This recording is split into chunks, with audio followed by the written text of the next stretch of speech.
All right, so special thanks to this company for sending me their 2-pack of LED ceiling lights. Now we got a really long model number here, 824-295-06-01. Sounds more like a phone number. These have 25,000 hours of runtime, 3,200 lumens, and 28 watts. So not much around the box, just I mean, literally nothing around the box actually, but this picture. So let's open it up and see what these look like. Very nice. Okay, wow. Little instruction guide, kind of telling you everything you would need to do. So it looks like your plates in here, open the cover, and it says it's a 2-pack. Are they?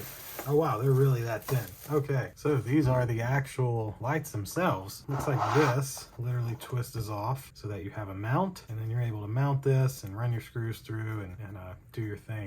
So very nice. I like the design of that. This would be very flush though with the ceiling. You can see how thick it is, not very thick at all, and then nice bright LEDs. All right, company name and information there. Then we've got screws and anchors and wire nuts and everything else you should need for the first one and for the second one, and that's it for the box. So here is number 2, kind of or well, exactly the same. Like I said, you can see in the instructions here, you literally twist this to take it out, and then you mount this directly to your ceiling, run your cables through, and then everything wires together, and this goes back up and twist on to hold it. Very nice little design. Love how thin they are, and honestly, these would look really good almost anywhere. I mean, if I had smart switches instead of smart bulbs, I'd probably put these in my house somewhere just to use them. So there we go. That'll do it for this 2-pack LED ceiling light. Thank you guys for watching. We'll see you in the next one. Deuces.